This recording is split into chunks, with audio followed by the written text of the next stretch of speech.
ne boyfriend ne to no ma wonim so o ma engagement no o ma hyehyɛ so o mo ye wedding ne wedding day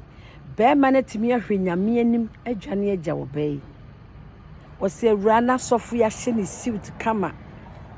me maame ne na busuafo mo ahye da frefra kente be ma so busuafo so agigi wo mo kente ni lazy akese ne nyina yakohyira asole da ebo ho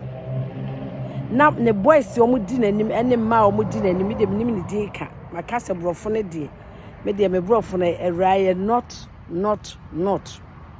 girl is awura me wedding day 3 years mo ani be ma timi hwe nyame anim edwane jaame asode dem wa ma wokora na nkrofo obusa na ukru wo he na ukru ane be wedding wo he ana boyfriend wo he because for him engagement awie awranka blay mami hu say engagement day na ye na engagement time no ko mami hu so won wale me ye pe be ma yin ani hu no ye twen be me na aboses awia 12 ne start ye ankam nim se sofo be hira wedding so enuane ye hu se ye che ye hu se ye start ya mankrofo anom drinks enim guase 3 years mu enera be me hwe nyame anim edwane ejame not knowing say ne girlfriend ne ex girlfriend free US aba it was dwane akɔhye girl ne ho ene na kɔpɛ baabi akɔhye se hotel o se girl ne fie o minim enim guase awura megye me wedding day be metimi adwane agam wa ma chese wa ma sori dem okura nam emema bi sutiri mu odino na enim guase mecho se de ade na ade kogu oba no so wo mpe na engagement papa enke wanye na wedie yebusa wo sensa ne yenye wo se ane na wo hwe nyame animu ana ogu oba ye animu ase ema na tamfo enya ne saa emema ne bi ade na mutimi ye ma ayakayaka de esa wedding day. Can you imagine wedding day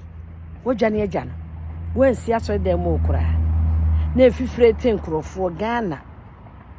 chese ye krofo ya masabe si asofa nkura wa aso dem okura efifire beto maame efifire beto papa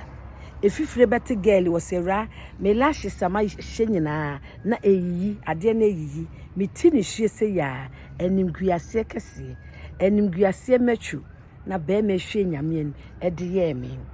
woni girlfriend yakɔhye baby ena mete na achiri agya mete wo me dwene me ho edi afe etino wo se baby a mete ekura no mitu kura firi ho because na animguase no ra na mintimi mitu firi ho etimi dawa na djubi ena Ghana time me sa brochire na baby frɛ me because farms na we de ho ani no frɛ me go fire me some ex boyfriend a ono so Canada wo frɛ me no say na di asem na ato we ewura na emani wu me kura me pese me ka kire be ma no eso se be ma na ti ye ni ntina wo no so aba sanya we agya wo de a ena me so me fama de no no ne yira wo ne ti Canada ho no oba na twemako agunani am oba na kasa wo gya ware one ne wo tu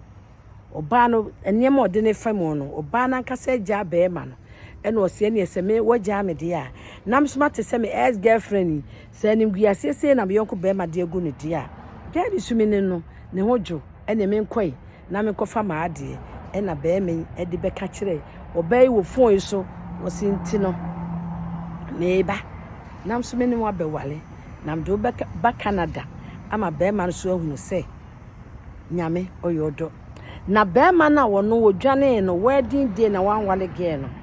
ono ne girlfriend ni free US no na dwene ye ne se girl no wo be wale no na girl no susu yu obi asabe na dwene mu do enti wo hwe mu a na kire okote se ne wedding day ene odwane gya girl no enti sabe odwene so yo ba ne bi ye de ye na enye ne de ema okohwehwe girl no se ne kura be hwehwe no de ne nti wedding na amaso no otimi be hwehwe no ebe pa ne cho se medofo minimu da se ade se na be ma no de aye wo me pa wo chew bunku to je no so maame sorry wo ba ka chen se me so me yo ba na bi na se watimi adwane wedding day watimi adwane agya me yonko ba ho a me de wunyame a ede na ade beye me etie na me so kora no enya ade am ne betena ho bi emema ni bi wotimi yi ade ma ne ya rewu too much se wo ba wo mpena enka mo ye engagement no kora nka mana sonte so ohima ha ho na wedding nya ade am ne obeye na wahwe nyame anim ama maboka my invitation card anu ho aduane akese a adai enimgiase kakrakase na sebe oba no bone benko anu ayewo agu nanim asesa emema ne bi munyai sa enye fe otu oba akoma sa bible si de eguo no eno an ebitwa won so oba no so sebe na dwemu dontinu wan wale won anim se enko obewale no odo akọ America sese mi no kase be ma na wale ge na odi na ba Canada ana wa frɛ me sɛ memfa nya futu ɛya de boy ne ye no ɛya na nso aware ne nya wodi a oyɛ dan nya wodi a onyame o hyehyɛ pa ɛde mu obia ti sɛ nya wodi na ba ne sa wo ye nipa metiwase ubesum na nso nyame so siesie wan kasa wodi ɛde ama wo enya abotre ne nya abotoye mu na yenum suo enchen ope ni nyame obre ne so a obeye ne fefefefefe na odi animonyam ama ye nyankopon I love you all.